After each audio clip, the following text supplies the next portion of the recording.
said that, a lot of Americans thought, this is great, we did it, we sort of unlocked the shackles of the old regime, and now everyone all over the world is going to be free by emulating our example, right? And of course, we love it when people do what we do, right? And so the worry we had, though, is that these new democracies are weak, right? They're very fragile. The economies are small. The populations are not yet they're not, the democracy's not taken root. It's like a tree. It has to sort of sink roots into the ground before it can grow. And so we're worried that European countries in the early 1800s will take advantage of these new countries. I mean, understandably, Spain is not going to get these colonies back because the Spanish monarchy is done. Spain has collapsed. It's declined for hundreds of years. But other European countries, like Prussia, like France, like our nemesis England, they might try to snap up some free colonies, right? They might say, look, Chile is an independent country, but like not really, it's weak, right? We can go in there and snap it up, get a new colony, put our feather in our cap. So the Monroe Doctrine is a statement that is intended for an audience of both South Americans and Europeans,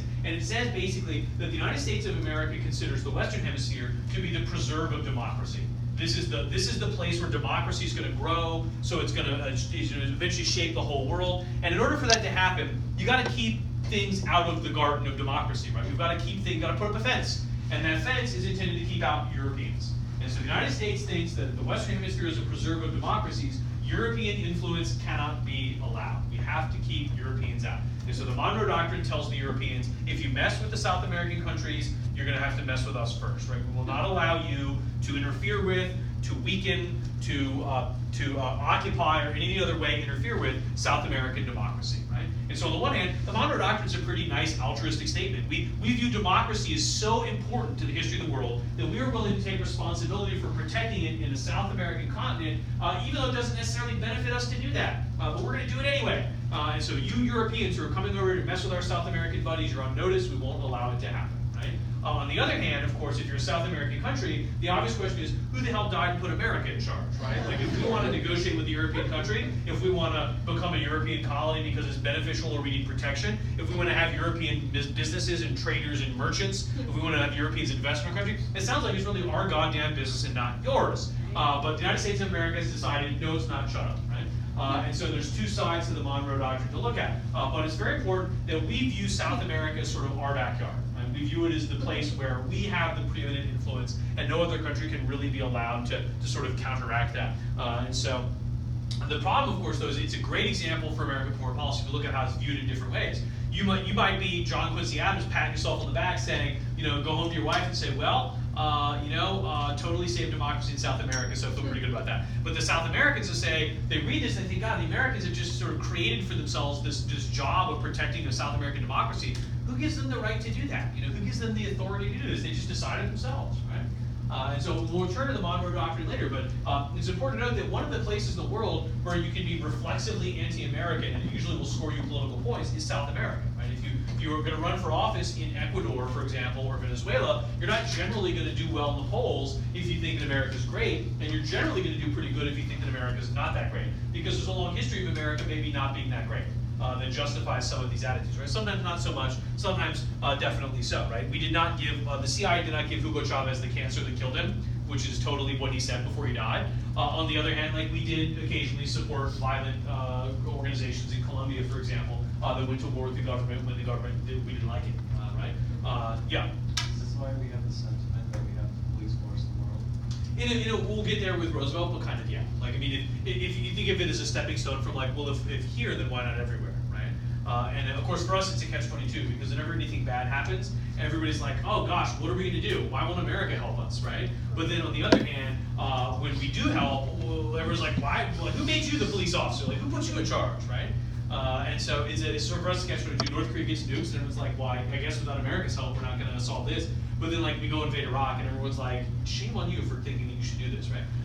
But to be fair, there are times when we help and it's good, and there are times when we help and it's not that good, right? Say, I don't know, Afghanistan, right? But yeah, this is the point of the story where that becomes a thing that we begin to see. And that's not a metaphor, America is the world's policeman. That's literally rhetoric used by politicians to describe what they think America should do. And is this also considering the idea that North America is the fortress, that we are the solitude of democracy? Yeah, we're the democracy that works, so we've got to protect it and also extend it, right? And it works too because we have these oceans to protect us, so we don't have to worry about neighbors. And our neighbors are Mexico, which is very weak, and Canada, which is nice, so we don't have to, we're not worried about that. And so we're this isolated country where democracy has worked, so we need to like, make that, we need to export that to everyone else, right? And so there's a lot of mistaken assumptions about the fact that democracy in the West is a product in the sense of Western culture.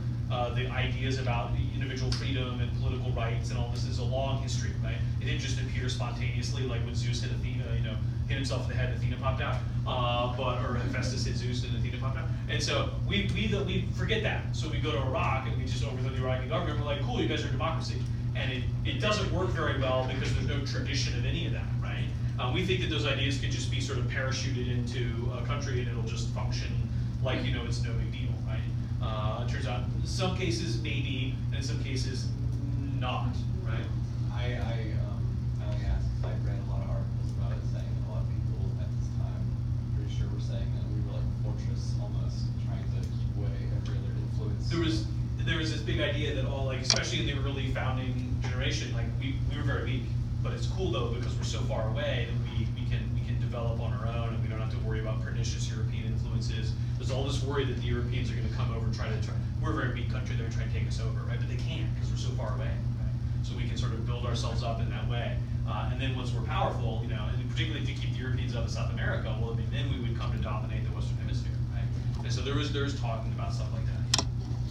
And so we'll get to the policeman stuff eventually, because that's a very literal, like, absolutely we're the policeman because we're the good guy preventing crime kind of a thing, right? That's absolutely the rhetoric that people will use to talk about that. And so we'll come back to the Monroe Doctrine in a while, but it's important to note that you end up with this very kind of ambivalent relationship with other countries in America, right? We want to inspire them, we want to sort of passive inspiration, right? We're not going to interfere with you, but instead we're going to inspire you by our example. But then in the end, the Monroe Doctrine kind of in some respects is seen by a lot of American presidents as a license to interfere, right? If South America is a garden of democracy and we're going to protect it, well, that means protecting from outsiders, but sometimes also from itself, right? Sometimes also you have to go to South American countries and make sure that they don't get off the straight and narrow, right? Which when we talk about the Wilson administration, Mexico is going to be a really good example. Manifest Destiny, on the other hand, is a very simple idea. It's tossed around a lot in the 1820s and 30s, and it's the idea that if you're sort of like, what's the story of 19th century America? Like, what are we doing in 19th century America? Well, in a way, it's American progress with the lady flying over the Great Plains. That's Manifest Destiny. It's the idea that it is the obvious manifest destiny of America to dominate the North American continent, right? And so what are we going to do as 19th century Americans? Settle the West, right? Fill it in, explore the dark parts of the map, build cities and towns and railroads, fill it up with settlers and farmers and ranchers and prospectors and mines and factories. We're going to explore everything and settle all of it and incorporate all that territory into America. And so obviously then, if you accept Manifest Destiny, then getting more North American continent is sort of just what we should do, right?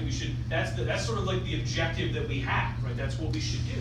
And so Manifest Destiny is why we keep sending waves of settlers into the Great Plains, right? It's why part of why we go to war with Mexico in the 1840s, and it's why when we defeat Mexico, we not only claim Texas, but also the entire American Southwest, right? It's why we almost go to war with England over the Oregon Territory in the 1850s as well. But it's seen by most Americans is that this is just the thing that we should do, right? This is just what we're supposed to do, is settle the Great Plains and go after them, right? And by the same token, you end up with a problem. If that's true, what happens when you fill in that map, right? Some people say Manifest Destiny is North America, like just the whole thing. And other people point out eventually, like, okay, Canada and Mexico are real, and we're just going to have to live with that. So everybody thinks, okay, west to east, sea to shining sea kind of stuff, right? So when you do that, what do you do now? Where do we go now? And there's this sense in the late 19th century that we need another place to go. You need another objective, right? We did North America, we need what's next, right? And when we talk about the Spanish-American War, consider that, right? Because that will be a lot of what people are saying. We talk about the Philippines, Puerto Rico. They're seen as like, well, now we can do Manifest Destiny again, but with islands in the Pacific or whatever. And so the last one we can mention, the white man's word, is very significant. Imperialism is a very kind of significant thing in modern history because it is viewed as a kind of fundamental aspect of modern history. Right? The entire shape of the world today is a result of these imperial decisions made by European countries. If you go to West Africa, the common language in West Africa is still French today. If you go to the Middle East, Middle Eastern countries have completely bizarre and kind of bullshit boundaries in the 20th century, in part because of decisions made by the British and French to carve them up like a pizza at the end of World War I. And so these things matter a lot. Nigeria is a country, by all respects, this should not be one country, but at least two, if not more. Southern Nigeria is deeply, deeply, deeply Christian. Northern Nigeria is deeply, deeply Muslim. Often they're at odds with each other politically, economically. Lately, they've been at odds with each other militarily as well. But Nigeria is a country because the British bolted it together and made it one. They bolted Southern and Northern Nigeria into a country, duct taped it, and called it a day. And so realistically, that's never going to happen, right? And so another legacy of all this is that imperialism is viewed by most people today as impossible to disentangle from European racist attitudes towards non-white people. The white man's burden is a really good summation of that. So why do you do imperialism? If you ask a European, what's the motive here? And there's a huge discussion about this in the literature and the books that you can read. There's a lot of motives, but there's a few that Europeans would admit to and maybe a few that they would not. The ones they would not admit to are simple. Conquering territory is valuable. There are resources in these countries, right?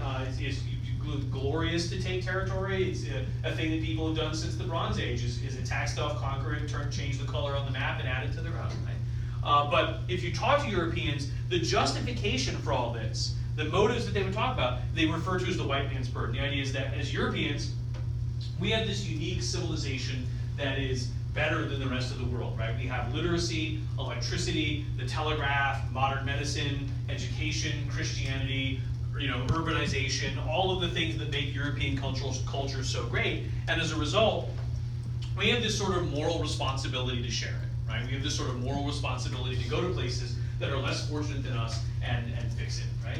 And so on the one hand, you can say there is a certain element of altruism. If you have medicine to treat disease, you say, look, we have the medicine for the disease. In Nigeria, they don't. Let's just go there and give it to them, right? That's just good. It's a good thing to do, right? But inevitably, with the white man's burden, there's an attitude of sort of like racism or sort of kind of pejorative attitudes wrapped up in this. The fact that, for example, we're going to go to Nigeria because they're not civilized and we are, right? And we have to help them because they can't do it on their own, right? They're not sophisticated enough to do this on their own or whatever, right? And so the white man's burden then is this sort of responsibility that civilized European countries have to sort of spread the benefits of their technology to the rest of the world, right? We have this responsibility to go out there and build factories and put people to work and make things and make their economy better and give them medicines and schools. But of course, in order to pay for this, exploiting the natural resources of these colonies is kind of what you have to do, right? I mean, how are we going to pay for schools in Nigeria? Well, we put all the Nigerians to work, and I mean they grow palm oil and export it to Europe, and that pays for the schools and all this kind of stuff, right? And so the term white man's burden itself comes from a poem written in 1898 by the British poet Rudyard Kipling. Kipling is often called the poet laureate of the British Empire because he writes very, very pro novels, poems, and things about the British Empire. You may know him because he wrote a book of short stories called The Just So Stories about a little British family in India, British India, and the protagonist of the stories is actually the mongoose Rikki Tikki Tavi, who lives in the garden of the family and kills the cobras, Nag and Naga, that live in the garden. And they're kids' books about talking animals, but they're also sort of like British Empire propaganda, right? To show people in England, this is what the Empire's like, this is what we're trying to do, civilize the natives. And Kipling writes a poem in 1898 to encourage America to go to war with Spain. And he says, take up what he calls the white man's burden. Take up the white man's burden and fight the savage wars of peace. Very evocative phrase. What he's saying is you're America. You're civilized. You have a responsibility to share this with less fortunate people. But then he said you have to go fight the savage wars of peace. You have to fight savage wars with natives who you must civilize. But they don't know what's good for them. So you have to fight them and win so you can force them to do what you want. And so the best analogy I can give you is I take my daughter to the dentist. She does not want to go to the dentist. She learned the last time we went to the dentist that it was actually really bad and she super hated it. And it was like the whole day was then ruined because she was angry about it. I don't like the dentist either, as it turns out. My dentist is super nice and I like him, but also I hate him because he's the dentist and I dislike him intensely. But it's just sort of like what you have to do it, right? Dental health is important. You just have to get your teeth clean. she's 3.5, she doesn't understand why, but like we're gonna have to get you in the habit of going to the dentist every 6 months. You will benefit from it. And so it's one of those things where when she's like, I don't want to do this, I just have to say to her, look, I'm your dad, I know better than you. You just have to do what I say. The reasons